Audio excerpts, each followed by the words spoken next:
à tous, alors aujourd'hui on se retrouve pour une nouvelle vidéo et aujourd'hui on se retrouve pour l'anime de Boruto. Et oui, ça fait très longtemps, ça fait depuis l'année dernière que je n'ai pas fait des reviews sur Boruto, puisque comme chaque année au nouvel an il n'y a pas d'épisode la première semaine de l'an, donc voilà.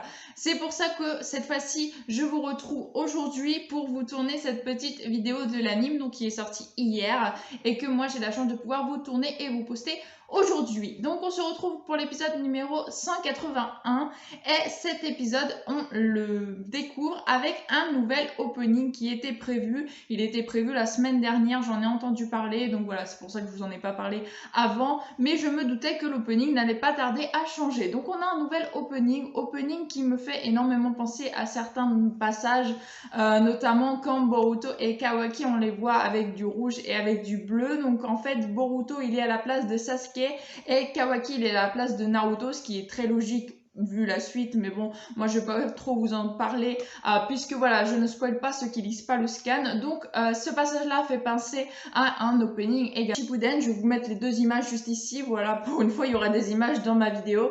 Voilà, donc ça fait énormément penser à ce passage là, c'est fait exprès. Quand je l'ai vu j'ai fait ah non mais là c'est sûr, c'est pas un clin d'œil, c'est même c'est même plus un clin d'œil tellement c'était flagrant que c'était ça. Et il y a également deux autres endroits avec l'Akatsuki qui rejoint Kara et avec également le protagoniste qui rejoignent les protagonistes de Shippuden. Donc voilà, ces trois passages là notamment, je suppose qu'il y en a d'autres, font penser donc à des openings de Naruto et c'est fait exprès, surtout je vous dis donc la période Kawaki, Boruto et Naruto, Sasuke. Donc voilà, mais c'était vraiment très très joli, j'ai bien aimé. Après la musique un peu bizarre, je trouvais la musique vraiment étonnante comparée aux musiques qu'on a l'habitude d'entendre dans Naruto, Naruto Shippuden et Boruto, mais plutôt sympathique à force de la réécouter. La première fois j'ai pas du tout aimé, la deuxième fois ça allait un peu mieux, la troisième fois ça y est je commence à rentrer dans la musique et c'est plutôt sympa. Après au niveau du contenu de l'opening c'était plutôt intéressant avec des flashbacks. On a également vu également des flashbacks de l'enfance des Kawaki qui a l'air très triste, que j'ai hâte de voir en anime d'ailleurs. Et vraiment voilà, c'était plutôt un opening très sympa qui donne envie en tout cas de s'attarder sur cet arc que l'on vient de démarrer, qui est donc l'arc de Kara en anime. Donc voilà, vraiment un opening plutôt sympathique. Après, je ne l'ai pas trouvé non plus transcendant, pas non plus extraordinaire, mais plutôt un opening sympathique que je trouve qu'elle retrace bien l'arc qu'on va s'attarder justement dans l'anime à partir de maintenant. Par contre oui, j'avais un truc à vous dire, que j'ai toujours des notes là, je pense que vous avez deviné quand je fais des coupures, c'est que je suis en train de lire les notes entre autres, parce que des fois bon il y a des coupures parce que je m'égare trop, etc., etc. Mais voilà, j'ai des notes juste ici, donc des fois je regarde et je viens d'oublier de vous parler d'un truc, c'est que également dans l'opening, je vous dirai pas lequel, il y a un combat qui n'a jamais existé dans le scan et qui, au vu des circonstances, n'existera jamais, qu'ils ont mis dans l'opening. Je trouve ça très drôle. D'ailleurs, c'est pareil avec l'opening d'avant, avec les combats Boro, avec les combats mince, comment elle s'appelle, j'ai un trou. Delta, Boro, tous ces combats-là qu'on voit avec en gros la Team 7. Bon, on les a jamais vus non plus dans le scan. Enfin bref, voilà, ce sont des petits combats genre d'opening, mais qu'on ne verra jamais. Ce que je trouve ça un petit peu dommage quand même. Mais bon, voilà, c'est passager, c'est plutôt sympa pour le dynamisme de l'opening, mais après voilà, ça argumente rien puisque ce sont des combats qu'on ne verra jamais. Donc ensuite on tourne dans l'épisode, cette fois-ci où on le retrouve, cette espèce d'OST bizarre, chelou de Kara. Franchement un OST vraiment très spécial. Mon copain l'aime bien, il me dit que ça fait un peu mystérieux. Moi je trouve que la musique elle a rien de mystérieux, enfin c'est drôle, je la trouve drôle par contre la musique. Enfin voilà, bref, donc on retrouve l'organisation Kara qui sont en pleine réunion et qui ont tous donc les capes sur eux, mais par contre on voit distinctement leur visage sous les capuches. Donc là c'est là qu'on va voir que en gros Victor il s'est plus ou moins fait avoir par Jigen et qui va donc ordonner, je vous fais ça vraiment très très vite, mais en gros voilà, toute la réunion va servir au fait que Kaishin Koji va se rendre sur les lieux là où justement le dirigeable était en train donc de s'écraser. Il va se rendre sur les lieux pour essayer donc de récupérer ce fameux réceptacle, et on a également Koji qui va se débarrasser définitivement de Victor. Et c'est là que je peux vous dire quelque chose par rapport au scan, puisque ça y est, cet épisode-là, lui, il était dans le scan, c'est une adaptation du scan du manga, mais par contre, les épisodes d'avant, tous les épisodes avec Victor, il n'y était pas. Et en fait, dans le scan, on se retrouve directement à voir Kara, pratiquement, pas tout de suite, mais dans le scan, l'une des premières fois où on voit Kara, c'est justement avec la mort de Victor. Donc on le voit justement, pareil, donc Kashin Koji qui va tuer avec du feu, un kunai et du feu qui va tuer Victor, et on ne voyait rien d'autre. On ne savait pas pourquoi, le pourquoi du comment en fait Victor s'était fait tuer, qu'est-ce qu'il avait fait de mal, etc. Qu'est-ce qui était susceptible d'avoir fait qu'ils ont voulu le tuer, l'un de leurs propres membres. Donc là, dans l'anime, qui nous apporte vraiment la réponse du fait de pourquoi, comment Victor a dû être tué donc par Kojin. Il dit, je dis tuer parce qu'on n'en entend pas parler d'ailleurs depuis tout ça, et qu'il s'est fait donc brûler avec du feu, qu'il a eu un kunai en pleine poitrine, et également donc il ne pourra pas s'auto-régénérer suite aux flammes, suite à la technique que Kojin a utilisée justement pour attaquer Victor. Donc je suppose que Victor n'en entendra plus jamais parler et qu'il est définitivement mort. On voit également donc la tête de départ, on voit Amado qui semble être donc le scientifique de l'organisation, on voit donc la tête qui semble avoir été régénérée donc avec Jigen et Amado pour obtenir justement des informations de son combat qu'il a pu entreprendre face à Konoha, et qui d'ailleurs Boruto, Sarada et Mitsuki avaient réussi à s'en débarrasser, et donc ils l'ont reconstruit pour obtenir des informations, et aussitôt après ils ont détruit la tête de départ qu'ils venaient de reconstituer. Donc en gros ils l'ont tué une deuxième fois en une fraction de seconde, un espèce de tube, ils ont appuyé sur un bouton et puis voilà. Donc ils ont obtenu les informations qu'ils voulaient, et donc Jigen, comme je vous le disais, envoie Kashin Kojin là où le dirigeable s'est écrasé, pour qu'il puisse récupérer, s'il le peut, le réceptacle, et en tout cas qu'il ne laisse aucun intrus pouvoir avoir des quelconques informations. Et c'est là qu'on s'aperçoit également que Kashin Kojin, donc on a vu enlever sa capuche, et qui a donc justement un espèce de masque sur le visage. Elle a des espèces de traits juste en dessous les yeux, très important. Je suppose que plusieurs d'entre vous ont déjà vu ou ont déjà entendu ce qui s'est passé dans le scan avec ce fameux personnage qui était vraiment l'intrigue du début de l'organisation de Kara. Je vais pas vous spoiler en vous disant qui c'est, etc. Bien sûr, je ne l'ai jamais fait d'ailleurs sur mes reviews, et je ne compte pas le faire. Je n'aime pas spoiler parce qu'il y a des gens qui suivent que l'anime. Moi personnellement les deux, mais c'est pas pour ça que je vais vous spoiler. Donc voilà, ce personnage là, il a fait bien sûr beaucoup parler d'un certain autre personnage qu'on connaît d'un Naruto Shippuden qu'on connaît très bien. Donc voilà, si vous voulez en parler, ce sera dans les commentaires, pas sur j'en parlerai pas de vive voix, en tout cas pas tant qu'on n'aura pas su qui c'est sur mes vidéos, mais vous pouvez bien sûr en parler avec moi dans les commentaires comme d'habitude. Donc voilà, ce personnage là justement, il dit qu'il semblerait qu'il y ait un lien avec lui et le village de Konoha. Suite à ça, par contre, on se retrouve cette fois-ci du côté de Naruto et de Boruto, qui prévoyaient donc de se combattre tous les deux. Donc Boruto, il est vraiment très impatient de combattre, et on apprend qu'il ne pourra pas faire le Rasengan comprimé contre son père, suite au fait que justement il a failli en perdre une main que Mitsuki lui a sauvé grâce à son naissance, son chakra de Sennin, de son mode Sennin, qu'il avait sauvé le bras de Boruto. Donc en gros, Boruto, il sait que cette technique-là, il va falloir vraiment qu'il l'utilise qu'en dernier recours, sinon il risque de perdre son bras, surtout que son bras ne s'est pas entièrement régénéré depuis justement son combat contre Deppa, qui est vraiment très récent. Donc il va faire autre chose, et il dit d'ailleurs qu'en s'entraînant justement à faire le Rasengan combiné, il a appris le changement de nature de chakra. Et c'est là qu'on va découvrir une technique de Boruto que je me suis dit, mais pourquoi depuis qu'on voit Boruto, que je l'ai vu dans le scan, pourquoi il l'a pas utilisé plus tôt, cette technique-là? Et donc j'étais vraiment contente que cet épisode arrive pour pouvoir vous parler de ce fameux élément qu'il va utiliser. Et de son côté, Naruto, qui lui n'a pas parlé à son fils franchement, puisqu'il va tester une prothèse, un outil scientifique ninja qu'il va tester durant ce combat-là. Et il l'a pas dit à son fils parce qu'il sait très bien que Boruto n'aurait pas été aussi content, aussi déterminé à combattre son père s'il avait su que son père avait triché à son tour. En fait, c'est le retour du bâton, quoi.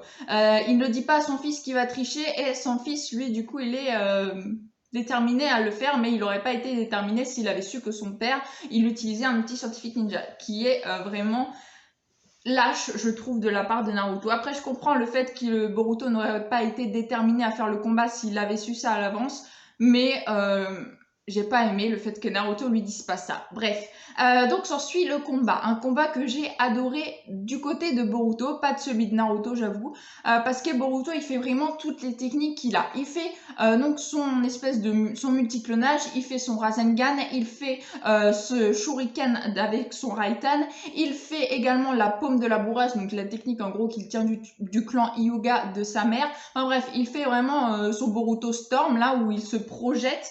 Le Rasengan, je crois que je l'ai déjà dit. Enfin voilà, il fait toutes ces techniques. Et il en fait une autre qu'il n'a jamais fait. Et il fait le Suitan. Il fait donc un grand Suitan lui-même. Hein, il n'a pas d'outil scientifique ninja. Donc vraiment, c'est la technique de Boruto. Boruto maîtrise le Reiton, le Suitan et le Futon. Vraiment, Boruto, donc en gros, il a le vent, l'électricité et l'eau. Il a trois champs de techniques différents, de capacités différentes, d'éléments. Je trouve ça excellent. Excellent pourquoi? Parce que Boruto, il utilise le vent, qui est la technique de son père, enfin l'élément de son père. Il utilise le Reiton, qui est l'élément de son grand-père. Et il a sa propre technique avec le Suiton, son propre élément. Je trouve ça juste génial. Il a fait ça. Alors après, est-ce que c'est voulu? Je suppose personnellement que c'est voulu, qu'il ait donc le vent de son père, le Reiton de son grand-père, et après qu'il ait son propre élément, qui serait le Suiton, qu'il vient juste d'entreprendre pour la toute première fois. Et il fait vraiment énormément d'eau, sans plus de difficultés que ça. Donc vraiment, l'entraînement lui a servi à avoir donc une nouvelle technique avec le Rasengan combiné, mais également à pouvoir perfectionner le Suiton, qu'il avait d'ailleurs parlé dans l'épisode comme quoi, dans le film en gros, comme quoi il maîtrisait le Suiton, le Reiton et le Futon. Le Futon et le Reiton, il a été assez vite prouvé, mais le Suiton, vraiment, on l'avait jamais vu l'utiliser. Donc là, on a pu le voir et vraiment, j'étais trop contente. Surtout qu'il fait du Suiton et qu'après, il rajoute de l'électricité dans l'eau, sachant que l'eau conduit l'électricité. Il y en a là-dedans. Boruto, on le sait, il est très intelligent. Vraiment, j'ai adoré la façon dont Boruto se combat. Vraiment, il a donné tout ce qu'il avait dans le combat contre son père. Et j'ai pas aimé parce que Naruto, bon, il a pas dit à son fils qu'il utilisait une arme scientifique et du coup, il a utilisé des techniques qui sont pas propres à Naruto, enfin surtout une. Donc Naruto, qu'est-ce qu'il fait pour éviter tout ça? Lui, il fait un Doton. Le Doton, on a vu que toutes les personnes de la Grande Guerre avaient appris les mudras du Doton, donc simplement pour créer un mur. Ça, on l'a vu au tout début de la guerre, quand il y avait Obito et Madara face à eux. Ils faisaient ça pour éviter les attaques de Jubi. Donc voilà, on sait que tous les ninjas, ou presque en tout cas, tous ceux qui étaient là à la guerre, quoi, savent maîtriser les mudras pour faire du Doton. Donc voilà, Naruto qui fasse du Doton, ça m'a pas surpris spécialement. Et par contre, Naruto utilise son bras outil scientifique pour le mettre à travers le mur de Doton qu'il a fait pour pas que l'eau puisse arriver sur lui, l'eau et l'électricité. Et ensuite, il aspire avec sa main en outil scientifique l'eau et l'électricité de Boruto. Et après, il va très facilement derrière Boruto, il le surprend, il lui fout un coup de pied et Boruto tombe au sol. Vu que les règles du combat, c'était simplement du moment que l'un des deux tombe au sol, le combat s'était arrêté, et bien le combat s'est arrêté comme ça. Donc voilà, vraiment déçu de la part de Naruto. Bien, c'était pour tester un truc, ok, d'accord. J'aurais tellement voulu, moi, personnellement, qu'ils se battent sincèrement tous les deux. Bien que Boruto se serait fait latter, c'est sûr, dû à la puissance de Naruto. Mais quand même, j'ai beaucoup de regrets sur ce combat suite au fait que Naruto il ait utilisé justement sa main scientifique pour la tester.